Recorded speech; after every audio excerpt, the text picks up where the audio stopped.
Scene 15. Months pass. By November, as the Texas autumn began to cool the camp, Fumiko had become something of an unofficial liaison between the prisoners and the American medical personnel. She had learned enough English to communicate beyond simple phrases. She understood the hospital routines. She could explain to other women what to expect, what to bring, how to ask for what they needed. The women who came to her with concerns were no longer afraid to go to the hospital. They understood that it was a place of healing, not a trap. And they went willingly, knowing that they would be treated with competence and care. One afternoon, a young woman named Tomo, barely 20 years old, came to Fumiko in tears. She had been having severe headaches for weeks, and she was terrified that there was something seriously wrong with her, that she was going to die, and that no one would ever know or care. Fumiko took her to the camp medical clinic and explained the symptoms to the doctor. Within an hour, arrangements had been made for Tomo to visit the hospital for a thorough examination. She returned the next day with a diagnosis and a prescription. It was tension headaches, the doctor had explained through an interpreter. Stress and the uncertainty of her situation were manifesting as physical pain. She was given medicine and instructions for rest and relaxation. The doctor had also provided her with a written note, translated into Japanese, explaining what had been found and how to manage her symptoms. "No one is going to die," the note read. "You're going to be fine. Your health is important. Please take care of yourself." Tomoe clutched the note as though it were a treasure. That night, she read it aloud to the other women, her voice breaking. "They care enough to explain," she said. "Even for me. Even for someone they don't know. Even for an enemy, they care enough to explain." Scene 16. The Recognition. By December, the war in the Pacific was clearly drawing toward its conclusion. News filtered into the camp through censored reports and through the interpreters and guards who sometimes inadvertently revealed information. The situation was not good for Japan. The American forces were advancing on multiple fronts. The end, when it came, would likely come soon. In the barracks, women began to contemplate what that might mean. What happened to prisoners after the war ended? Would they be released? Would they face trials? Would they be allowed to go home? The uncertainty created a strange kind of anxiety. But it was not the same anxiety that had characterized their early days in captivity. That had been the fear of the unknown, the fear of violation and cruelty. This was something different. This was the fear of losing something that, against all logic and all her previous conditioning, Fumiko had come to value. She had come to value the order of the camp, the predictability of the routines, the knowledge that she would be fed and cared for and treated with respect. She had come to value the American doctors and nurses who had proven through their actions that mercy was not weakness, but strength. She had come to value the American soldiers who maintained the rules not because they were cruel, but because they were professional and understood that protecting boundaries also meant protecting dignity. One afternoon, as she was writing a letter to her mother, she tried to explain this impossible feeling. "I am a prisoner, but I am also safe. I am far from home, but I am cared for. I am enemy to people who treat me with kindness. I do not know how to reconcile these things, but I know that when this war ends, I will carry this experience with me. I will remember that humanity is not tied to nationality or politics or ideology. I will remember that it is possible to be enemies and still treat each other with respect. I will remember that a nurse is a nurse, a doctor is a doctor, and that healing is a universal language." The letter passed through censorship. It reached her mother in a Japan that was, by that time, staring at the reality of defeat. Part 5. The Reckoning Scene. 17. August, 1945. The announcement came without warning. Japanese radio broadcasts spoke of a new weapon. A weapon so powerful that an entire city had been destroyed. Hiroshima. A name that meant nothing to most of the women in the camp, a place most of them had never been, but a place where thousands of people, civilians, children, the elderly, had been obliterated in an instant. The women listened to the broadcast through an interpreter, and the news struck them with the force of a physical blow. Whatever else they had come to understand about their American captors, this was unimaginable. The technology that could destroy an entire city existed, America had used it. Japan would soon surrender. For a few hours there was chaos in the barracks. Some women wept for the lives lost. Some raged at the betrayal of their government, which had not defended them or their country.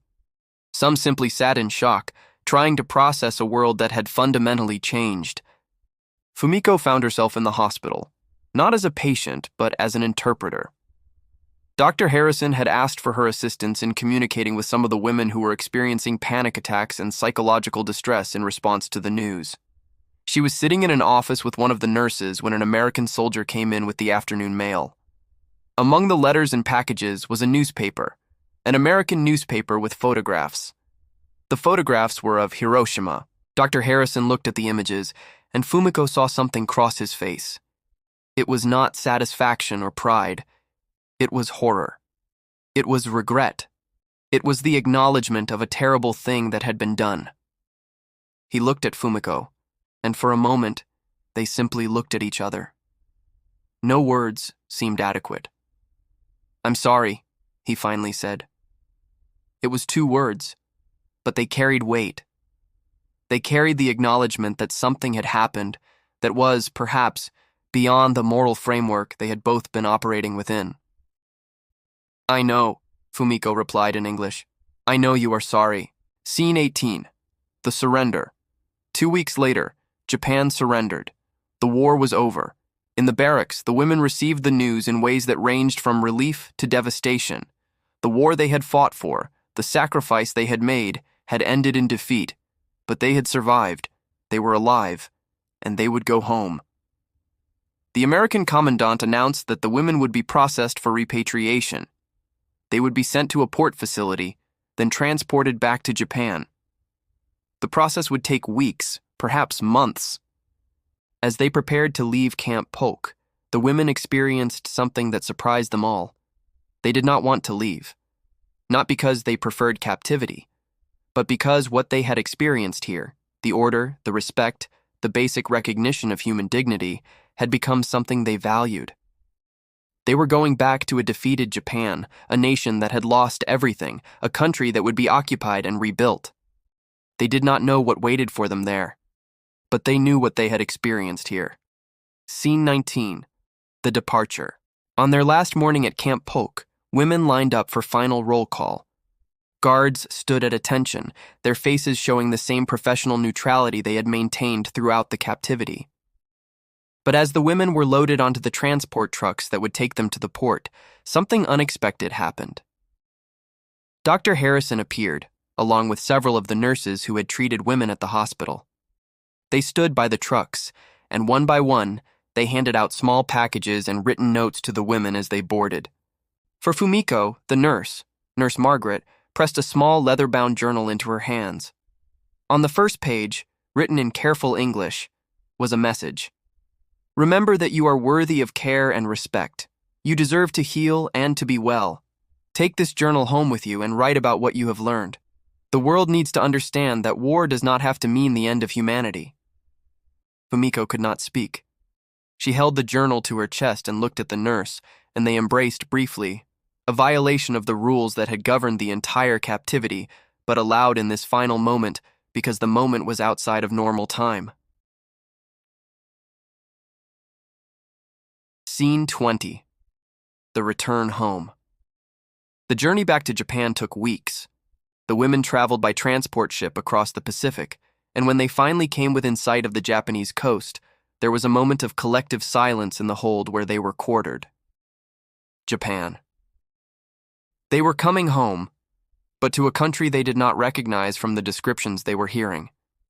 A Japan that had lost the war, that was being occupied by American forces, that was being reconstructed according to principles that many Japanese found foreign and threatening.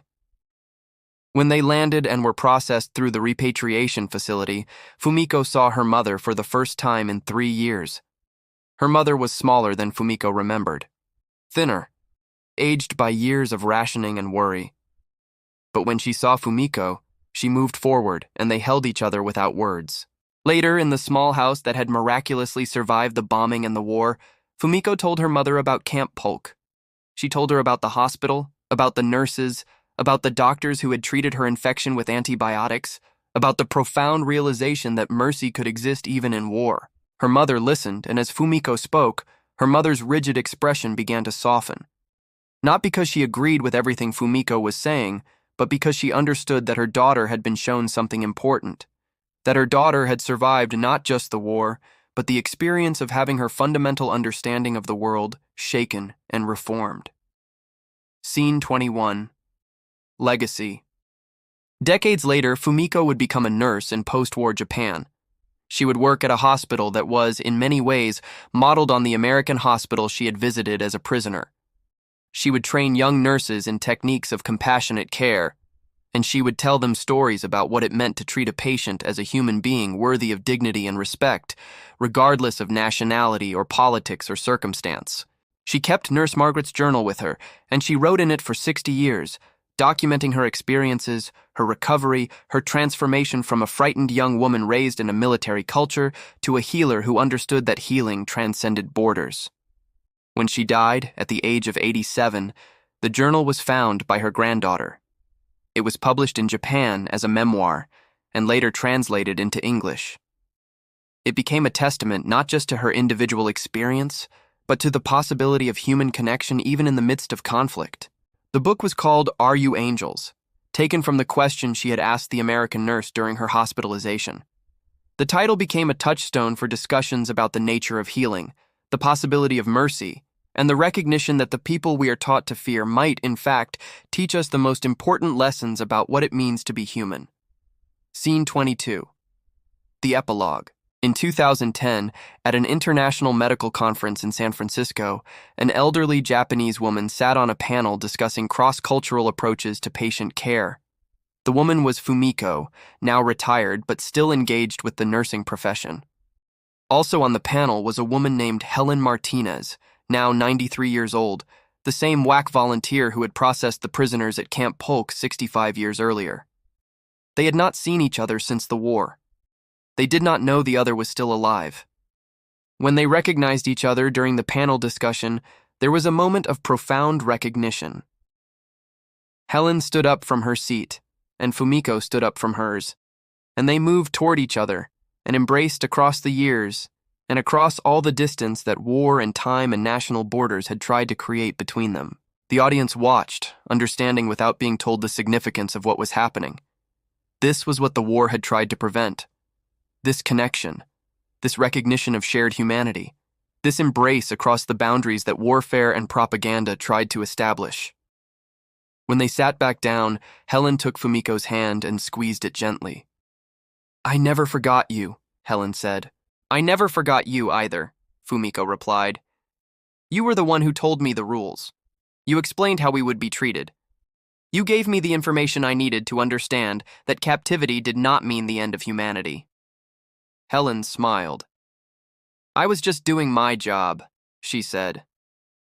"Exactly," Fumiko replied. "You were just doing your job with humanity and with respect. And that changed everything." The end reflections on the story. This script tells the true inspired story of a moment in history when the machinery of war encountered the human capacity for compassion. It is not a story without complications. The war was real, the damage was real, the suffering was real. But it is also a story about the recognition that even in war, even between enemies, even in situations where cruelty might be expected or even demanded by military logic, there existed people who chose a different path.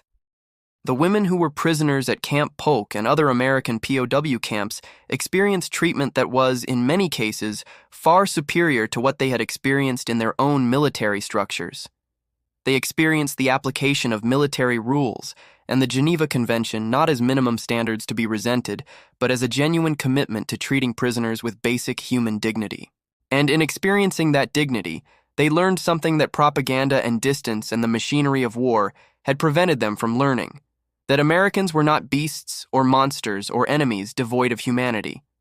They were people, many of them, who took seriously the commitment to treat others with respect even in the context of war. This story is told from the perspective of those who were transformed by that experience. It honors their journey from fear to understanding, to ultimately a new vision of what humanity could be.